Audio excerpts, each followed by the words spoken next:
Hello, once again. Welcome to episode 2 of USBN Basketball Weekly. I'm Nick Pierce, your host, alongside Tim Scarborough, and we are glad to be with you again this week as we talk about the United States Basketball Network and what's coming up here this weekend, the showcase game between the Georgia Kangaroos and the Georgia Spartans. We've got some updates on that game to give you. Also, we're going to welcome in our first guest on USBN Basketball Weekly, Jordan Tyson from the Georgia Kangaroos, who'll be playing in the game coming up on Saturday night. Former Georgia State Panther, and he has also played for St. Bonaventures as well. We're going to talk all about that with Jordan and his basketball background and what led him to the United States Basketball Network and to the Georgia Kangaroos, who are playing in USBN. We're trying to clear all this up for you, Tim, but sometimes I confuse myself. Yeah, it's a lot of acronyms to remember. It is. But it's great to be a part of it all, though. So the United States Basketball Network is bringing you quality basketball each and every week with teams from around the country, different leagues. The USBN, not a league itself, but we are bringing you quality basketball from around the nation, including the Georgia Kangaroos, an independent basketball team based in Atlanta. And they'll be taking on the Georgia Spartans on Saturday night. As we said, some changes for that ball game. The game will now be played in Stone Mountain, Georgia, which is just up the road from Decatur at Berrien Christian Church. And so that'll be Saturday night at 8 o'clock, free admission. And, Tim, that should be a great contest. It should be. And, there's a lot of professional teams around Atlanta when you think about the Atlanta Wildcats and the ABA, the Georgia Spartans and the UMBL, where the Atlanta Legends play. It's going to be a good Atlanta matchup. So I'm kind of excited to see some of the better players in this particular area go at it on Saturday. It should be a really good matchup. And, of course, the purpose to all this is to set up the United States Basketball Championship on the United States Basketball Network. That's coming up later on this summer. And the dates and tournament sites, teams will be announced for that later on. A lot of teams are already lobbying the competition committee at USBN to get into this tournament. And that's the purpose of playing these games, right? And the purpose of watching a lot of these teams and these leagues around the country is to see who is the best of the best, who's going to be playing in this tournament. And, of course, it also gives these players, Tim, an opportunity to do it in their own backyard, as we're going to hear from Jordan here a little bit later on, former Georgia State Panther. Now he's getting to play professionally in Atlanta, basically his second hometown. And more than that, it gives guys an opportunity to stay home, stay in the United States, even if they don't play in their home city like a lot of these guys are.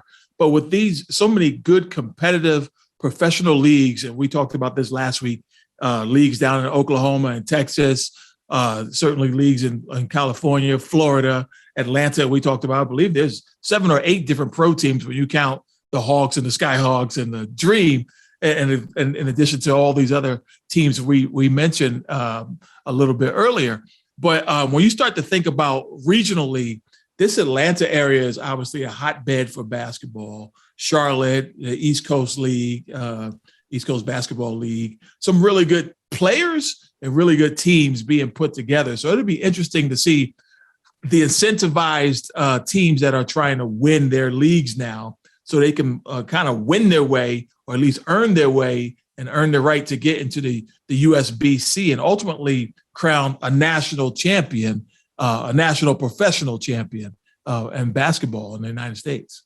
Yeah, which is something that really has not been done before up to this point. And talk about this matchup here between the Spartans and Kangaroos on Saturday. The Kangaroos, obviously, they have a winning record under Brian Caswell, their head coach.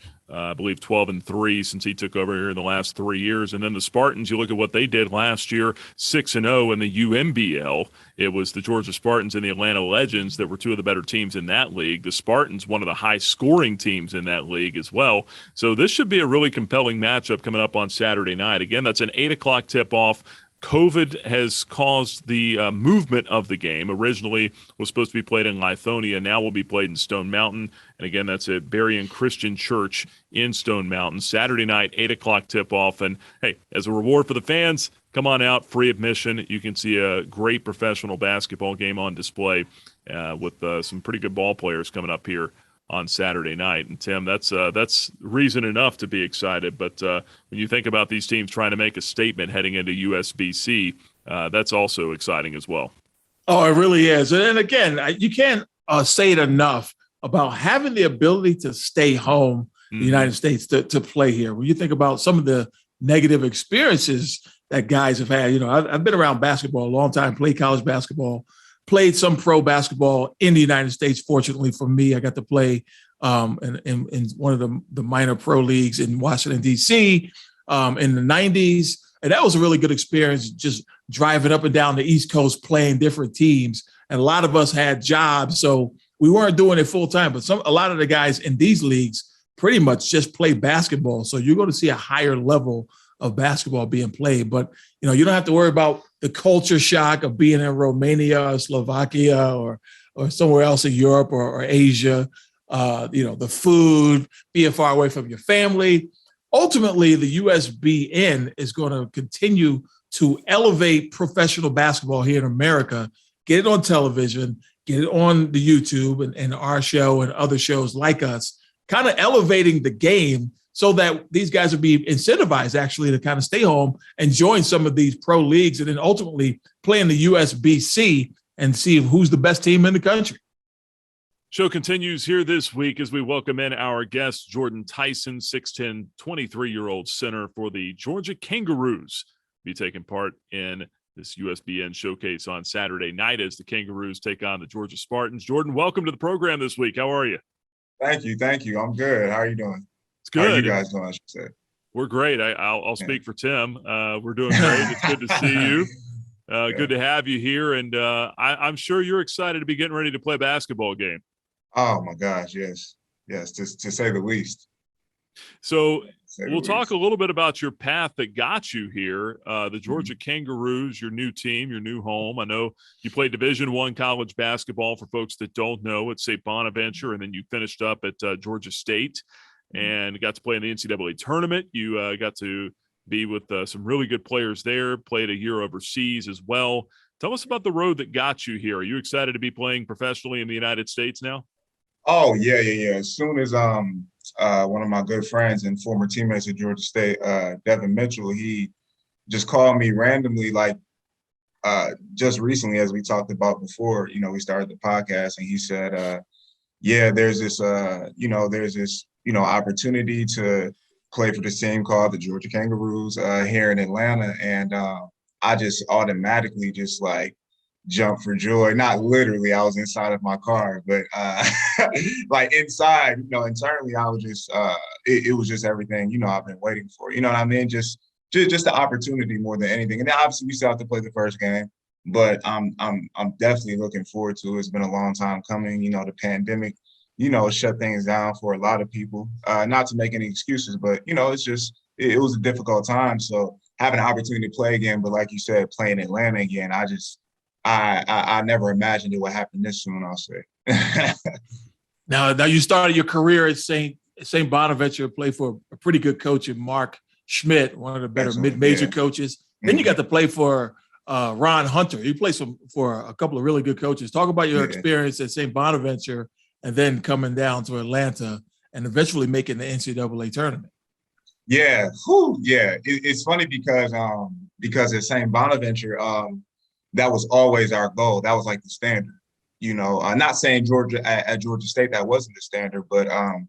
Bonaventure had and has a culture of consistency of winning and winning against high level competition. The Atlantic 10 has Dayton, VCU, Rhode Island, Davis, the list goes on. And that was it wasn't a given, but it was like we're competing again in the NCAA tournament. And the pressure was always very high. It was very intense. Coach Schmidt is a very charismatic person, but he's a very intense and focused, no nonsense person. So my freshman year, I definitely learned a lot of good lessons. It was a great experience. We won, I think it was 2016. We won our regular season. Well, we were co-champions with VCU, the regular season champions. And then, some people might say we got snubbed that year, 2016-17. I think it was Syracuse that only had no doubt, right? Yeah. Syracuse had 15 losses that year. Right, and only 18 wins or something, right?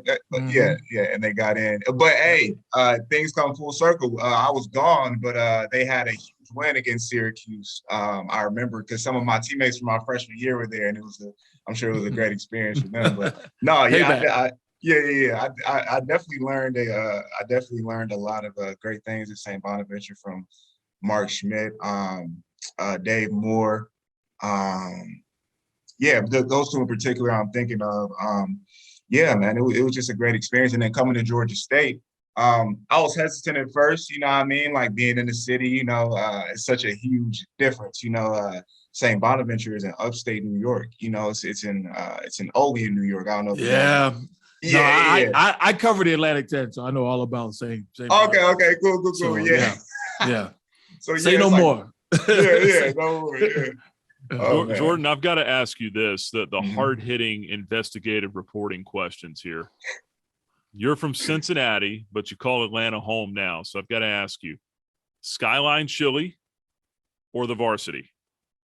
Pause. Let's just get this straight right now. I was born and raised in Columbus, Ohio. I got to represent the 614, man. I got to. I was born and raised in Columbus, Ohio. Cincinnati, Coach Ricardo Hill. I'm just name dropping out here. Coach Ricardo Hill, he recruited me to. He pushed me to go to. He encouraged me. He was my AAU coach though for the Cincinnati Lakers when I was still in Columbus, Ohio, and he pushed me to go to Walnut Hills. But let me tell you, when I did get to Cincinnati, Skyline Chili was the move. It was delicious to say the least. I don't know if you guys know a player named Isaiah Johnson. We called him Big Dog. He played at Akron. Yeah, I do. Yeah. I know him very well. I did his game. He's 6'8", but he's like 300 or something. Yeah. Move. And can dunk on anybody. Oh, he dunked on everybody. Yeah. Right. Yeah. He was incredible. But I remember he took me to that restaurant for the first time, and like him and just some other guys, they really made the city like a second home for me too. You know. But I do consider Atlanta like my home now. Yeah. I will say. Yeah, the chili on spaghetti. I don't know if I could ever really get behind that, but really, man, to each their own, I guess. As a Philly guy, I don't really deal with chili too much. I'm more of a cheesesteak guy, so I'm out of this conversation. Right. Well, Jordan, let's get back to basketball here a little bit, and we talked about your college playing days a little bit. Basketball really runs in your bloodlines, though. I understand your father played at Ohio State and K-State in the early 90s, and then you're related to Glenn Rice. Is that right? Look at you pulling out all these facts about little me, man. What they pay me for. Yeah.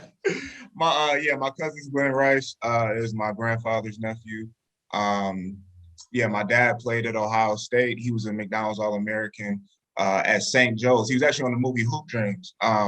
With Arthur Agee and those guys, that popular movie, and played for Coach Pingatore there. Like you said, Kansas State. My grandfather, he played at Bowling Green, but he played for the Harlem Globetrotters in the 70s. And my dad is 6'11", and my granddad, he's huge. He's like 7'7" or something like that. He's huge. But yeah, man, basketball runs deep. I would say the blood of giants runs deep in my father's side of the family. To be honest with you, it's just like, jeez, please, Yeah, 6'10", I'd say so. Right. How much did you glean from those guys, and how quickly did you realize that you knew basketball was what you wanted to do? Man, I would say I always had like a natural, I was drawn to basketball naturally. I always had like a lot of talents, a lot of gifts and different things like that. But basketball always felt like my calling. Like I always felt like I was here to play basketball. I always felt like that. So I would say from the time I was shooting in my back, from the time my mom built me, shout out to Mom Dukes, built me a like basketball court in the backyard. And I just used to shoot out there all day with my best friend growing up. And I just knew, like, I just never wanted to stop. And like I said, I always had other passions and still do to this day, but basketball is definitely one of them I felt since I was little, for sure. I'll say probably like 8, something like that. So take us back to 2019, your senior year, when you guys won the Sun Belt tournament and got to go to the NCAAs. What was that feeling like? Man, that feeling, It was just a great feeling, because it's quote unquote easy to do it one time, but as great athletes and great teams always say, it's very difficult to repeat. And we went through some trials and tribulations, our last year in 2019. But for us to come back and to win it again, I think it really established our legacy there, And even though we didn't have the success we wanted in the tournament, I would say that was truly our championship. It meant so much to us. Obviously the first time was more exciting, but I think internally, it really bonded me and my teammates and the coaching staff for life. Even after the coaching staff left, I feel like all of us still have a very good bond and hold great memories together. For sure. Jordan, when you think about this opportunity here in USBN or playing on USBN and then playing in the United States Basketball Championship for the Georgia Kangaroos, what do you hope to accomplish here? What do you think this opportunity could do for you and for your teammates? Basically just us becoming the best basketball players we can be, wherever, obviously, everyone might have different intentions. I, like I said, want to be the best basketball player I can be. So I'm looking at this as an opportunity to learn, grow, and to win. I always want to win no matter where I'm at, no matter what I'm doing. So to answer your question, I just think it's an opportunity just to really establish something and do something special, because a lot of times it isn't about the platform, it's about the person. And I was talking with Brian about that on the phone, which is what led to us doing this. Just a lot of times all the time it's about the person. The person makes the platform. That's how I feel. So, even if it was the Piedmont Park League, I would look at it as an opportunity to get better, because that's how I've always looked at basketball, as an opportunity to grow and learn. So as far as the Georgia Kangaroos, you being the kind of more of a post player in this level of pro basketball, it's going to be guard dominated. What are your thoughts about how the play is going to be in terms of you getting your touches, getting your points? You have personal goals you want to achieve, and ultimately, I think you probably look at this like most guys as a showcase to show people that, hey, you still have it. And that's where this USBC, the USBN kind of comes into play, right? You get a chance to get an opportunity to play in front of people that right here in Atlanta. Right. It doesn't get better than that, right? Yeah. I mean, it doesn't get better than that. And that's really do you mind repeating the question? No, I apologize. Yeah, no, I mean, what are your goals? What's your thoughts about having an opportunity to play again in front of people? Yeah. That's got to be an exciting experience for you. Yeah, exactly. I'm glad you said that, because that's probably what I think I'm most excited about, if I'm being transparent. Like we said earlier, I never really imagined I'd be playing in Atlanta again this soon. So just being able to, I have so many friends and good memories here in Atlanta, not only at Georgia State, but just with people here in Atlanta that I consider family, friends who are family to me. And I'm really looking forward to them seeing me on the court and my thing again, when there was a time when I didn't think I would really ever get on the basketball court again. If I'm being honest, and if a lot of aspiring professionals are being honest, the pandemic was a scary time, not only health wise, but for your dreams and your passion. It was a scary time, So I'm extremely thankful, and to be specific, to answer your question, being here in Atlanta, it means so much. It means the world. And Jordan, just kind of start to wind things down here a little bit. You talk about playing in Atlanta around so many friends and folks that you've gotten to know. How important is it for them to come out and support you guys in these games and start to become fans of the Georgia Kangaroos here? Oh yeah, I mean, just a message to any of my friends, my homies, my former teammates, whatever it might be. If you're a fan of mine per se, or you are a friend of mine, it doesn't get better. It doesn't get better than this. Like I said, I have a lot of people that I know, a lot of people I'm close with, and I'm almost message. I message a lot of them, and I plan on posting on social media, and I'm really hoping a lot of them show up. But yeah, I mean, the tickets are free this first game. Like, why would you not show up? I mean, who wouldn't go to a free professional basketball game? Like, seriously. That's coming up on Saturday night, Stone Mountain at Berrien Christian Church. And you can watch Jordan Tyson and his Georgia Kangaroos take the floor against the Georgia Spartans Saturday night at 8 o'clock. Hey, Jordan, we really appreciate the time. Looking forward to watching you play this Saturday. No problem. Thank you so much. This was great.